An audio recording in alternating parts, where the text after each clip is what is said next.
I am indeed very excited. Honorable Agu Ojukwu, a special advisor or economic advisor, chief economic advisor to His Excellency Governor T.A. Orji. I want to go ahead and wrap this up. And it's a very difficult program to wrap up because there's much more to be talked about. But we will try to do our best to wrap it up by just asking you a few questions on Abia State budgetary reform, the policy targets, accountability, Abia State's debt to the world, to anybody, and the empowerment of women and youth. Yeah. Let's go with the empowerment of women and youth in this economic plan. Okay. You see, actually, we are going beyond empowerment of women and youth. Our strategy is for people. It starts with people and it ends with people. Because you need people to get the job done. And it is people also who benefit from the system. Okay? Yeah. And people cannot do their jobs well or benefit from the system if they are not empowered. But unfortunately, this country has used the word empowerment wrongly several times, and for most of the time. Empowerment is not just giving somebody something. Maybe you give the person a machine, what is it called? A machine to sew clothes. No, that's not empowerment. If you give somebody a machine to sew clothes and you fail to train that person to have the capability to make fantastic clothes, you are not empowering him. You only give him an equipment. Like fishing for the fish for somebody all the time. Empowerment is about, you see, I want our people to have very high learning of whatever they do. So when you transport them from this economy to any economy, they fit in immediately and move on. I know that you like to focus it on people, and I think that that's appropriate, but Abia has a substantial number of youths that are graduating from polytechnics, colleges, and are basically unemployed. Yes. You see, everything works as a system. In every economic law, there's a suffix. All things being equal. Which means whatever you want to do, the environment for it to succeed must be in place. Otherwise it will crash. Some of the problems you think are around can be wiped out by just some simple basic actions. And that's why in our strategy you won't see us talking about so many things, because those things are the symptoms of the problem. But we went backwards to deal with the problem itself. So the moment you deal with the problem, the symptoms go away. So you don't need to touch on everything to get the results you want. The debts Abia State has okay, you see, on creation of this state, Abia became the highest debtor state in Abia State, in Nigeria. Because when the assets were shared, most of the projects for which funds were borrowed were in Abia State. And because past governments did not develop these projects, they just stood there and consumed money and wasted our time and space and whatever. Honorable Ojukwu, you are just an absolute, the kind of guest that this economy needs. You're the kind of person that they need to hear from.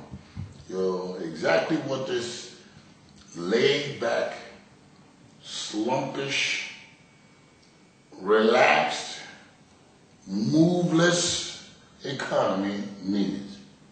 Welcome back to the show. My pleasure. Let me just ask you to conclude briefly on empowering women, just touching briefly on so many of these youth that are graduated and no place to work, if you would. Oh yes. You see, I was trying to separate or give the clear meaning of empowerment. In this country, we do things upside down, and that's why we get the wrong results. Somebody's supposed to be a legislator in the Federal House or the Senate. He goes there, he doesn't do anything to make good laws for the good governance of the economy. Rather, they just come in, buy motorcycles, buy wheelbarrows and so on, and distribute to the people and say they have empowered them. That is not empowerment. You know you're going to have some legislators who call you and say, hey, No. we are legislating and we're pushing. Listen, in this economy, we have designed a mechanism to appraise everybody who is working for government. Even if you're a legislator, there must be a means for you to be rated. Right. So that you can sit up and do greater things. You are supposed, as a legislator, to come up with laws for the good governance of the state. Not to sit back there and return later to buy things for people. No. You should come home and earn their respect. In fact, any law you make that works for them should make them succeed wherever they are. That's the way it should be. So, going back to this empowerment thing, empowerment is like a license.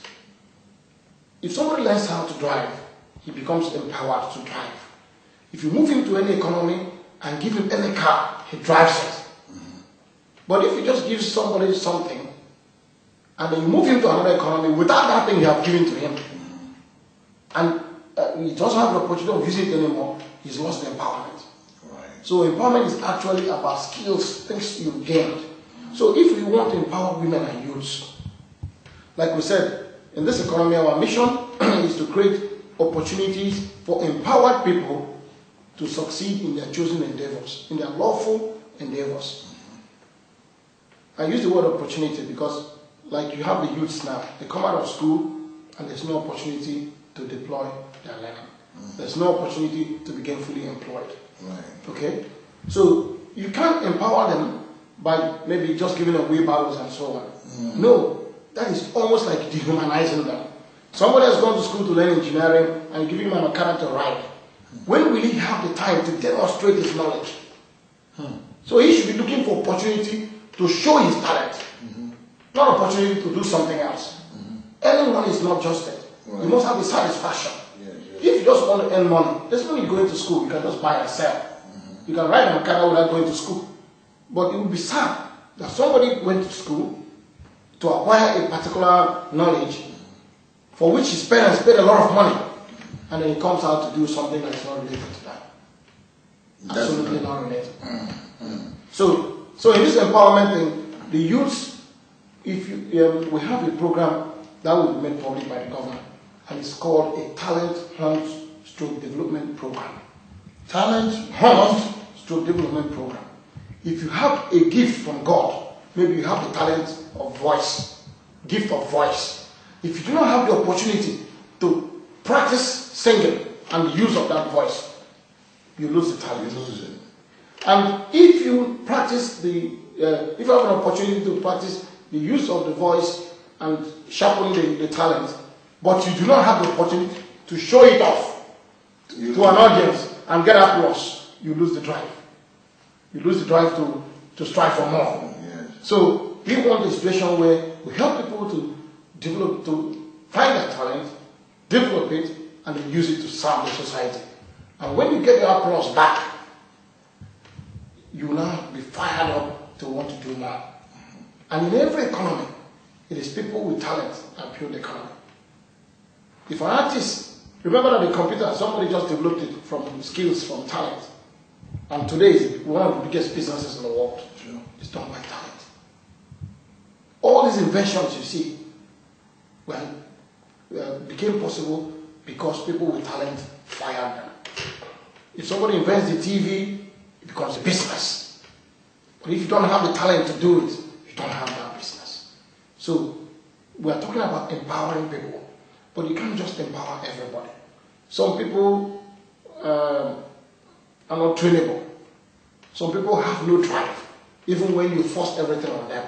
So, but when you ask for the few that are fired up, that want to show and exercise the talent God has given to them, when you push them to develop this talent, you see that the economy itself will have faster growth. If you look at the music industry, for instance, in this country, some young men in Lagos have been busy finding young boys with talent, musical talent. And today you have so many big artists in Nigeria making records that are selling outside the shores of Nigeria, bringing back earnings to this country. developing, making it possible for people to become dealers on Nigerian music and so on. So you see the economy is expanding from that kind of activity. So that's what we have. We have the talent hub for artists, all caliber of activity in the world. The future looks bright. So very bright. Debt cancellation. Yes. And its effect on Abia State. Yes. I told you we visited the Paris Club and the London Club.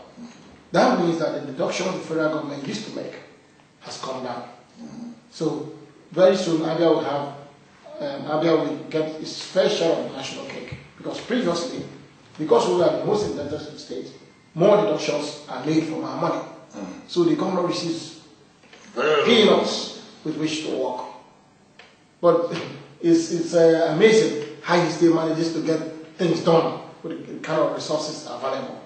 But with this out of the way, it means those funds that were taken away before will come back.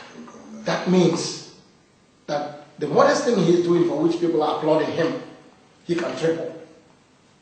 And you know what that means? Yes. If you use the kind of intelligence he's been deploying, you know what that means? Big impact on the economy.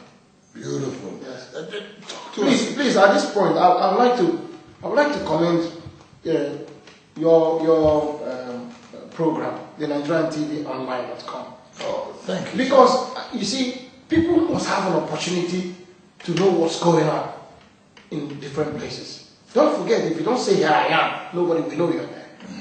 So, with this avenue now, I pray a lot of people will go to the website and see it. When people listen to this program or view this program, they will now see that there are changes happening in Nigeria, starting or being driven or being pushed by a little state as Abia. Because we've made it clear to everybody in the country, we are not copying any state. And we will not wholeheartedly accept programs that will not serve us, coming from the federal government or the World Bank. Any program coming now, Yes. we must do a benefit, a cost-benefit analysis of the program. If it will not help us to achieve our desire of quantum leap, we will dump that program. Dump it. We dump it.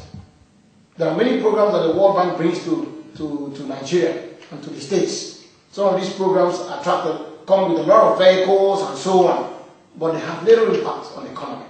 But the state is made to pay for all those vehicles that did not add any value to our system. We thank you. And we want to add much greater value to our resources. So I thank you for that. And also, I want to appeal to people from Abia especially, who are out there in the diaspora, who may have the opportunity of hitting your online.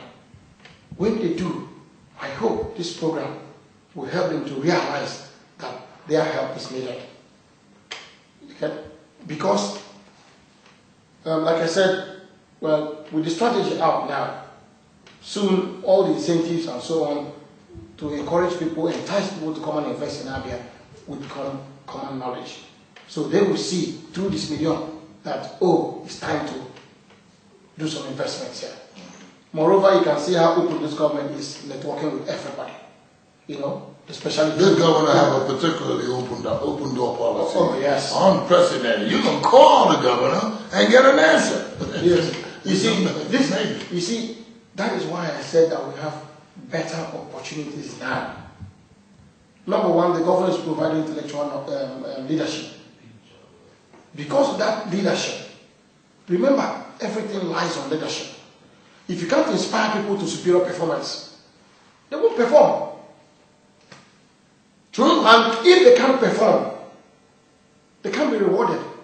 If they're not rewarded, they can't be loyal to the system. Since I came here, I can speak for myself that the inspiration I've got from the man is driving me to do more. Full steam. To do more. To do more. Yes. Go ahead. I'm striving beyond already. I work every Saturday and Sunday in my office to try and catch up on lost time. Because sometimes during the day you have a lot of people coming with salutations and so on. You know, they take away the time you need to do creative work. But you have to pay for it if you're committed to your job. Like coming back at night, staying late at night and working on weekends to catch up. Because weekends nobody comes here, so I can do creative work. full time. So I want to thank you once more for the program. Thank you very much. I really do appreciate that. And then we welcome all of you who are viewing Nigerian TV Online for this program and other programs that you'll be seeing. This is a particularly interesting guest. I do want to touch on two more areas that I would like him to really tell us something about it on budgetary reforms for the state of Abia, policy targets that needs to be changed, implemented, and although you've mentioned it in many other places, but accountability. Yeah. Could you touch on budgetary reform? Oh yeah. You see, I told you before that we are interested in just the 20% efforts that will give us 80% of the results we want. You can't talk about accountability if the system is faulty, because it is the system that regulates what you do. Mm-hmm. Yeah. Even with the talk in Nigeria about corruption and so on, it is the system that makes it possible. It is the system you run that breeds it. Corruption is bred. So if you have a system that breeds corruption, you can't have accountability. But if you come up with a system that prevents corruption, automatically accountability will be there. If you have a system that has the quality mechanism in place, forcing people to do better things, mm-hmm. or to do the right things better, like my governor will say, right. Then you have everybody going up, then accountability will be high. Mm-hmm. Okay? Yeah. So that is the way it works. You don't plead with people, oh, be accountable. No. Your system has to drive accountability and get it out of people. So it is a system that makes things work. If you have a faulty system, you have faulty results. So the kind of system we are designing now is such that it will prevent corruption and then make the people accountable. So once you have those two in place, remember, in the strategy we have, quality is also a major issue. Because if you look around, you see that in the whole country, you see that most things are done with the poorest quality. And you cannot go up on bad products, poor quality and so on. Because even in the roads, for instance, if you build a good quality road, you will not need to maintain that road for 20, 30 years. But if you have a poor quality road, you need to maintain it immediately. Every 10 years, yes. every 5 years. And in economic development, if a system needs to be maintained every day, it's better to discard it. If it's a road, it's better to reconstruct it to the quality that will free you from maintenance for the next 15, 20 years. Honorable Ojukwu, representing the governor of this state, Abia State, on economic development, do the right things better. That's the motto. That's the caption of the future of the economic development of this state. I'd like to thank you. I sincerely am very grateful that you were able to spare the time, because it's not easy, but you've been able, on a Saturday, we're working on a Saturday, but I thank you very much for appearing in the show.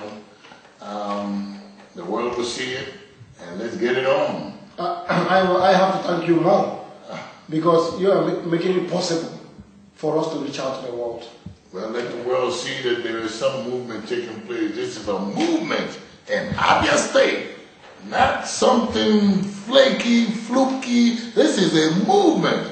Be part of it. Yes. God bless you, sir. Thank you and thank you very much. Thank you very much. Nigerians, Abians, come back home. All the shows that we've had with the commissioners, they've been saying the same thing. Come, bring yourself, bring your ideas, make Abia God's own state. God bless you. Take care. This is Chief Ojukwu Agu of Nigerian TV Online. God bless. Take care. We will see you soon.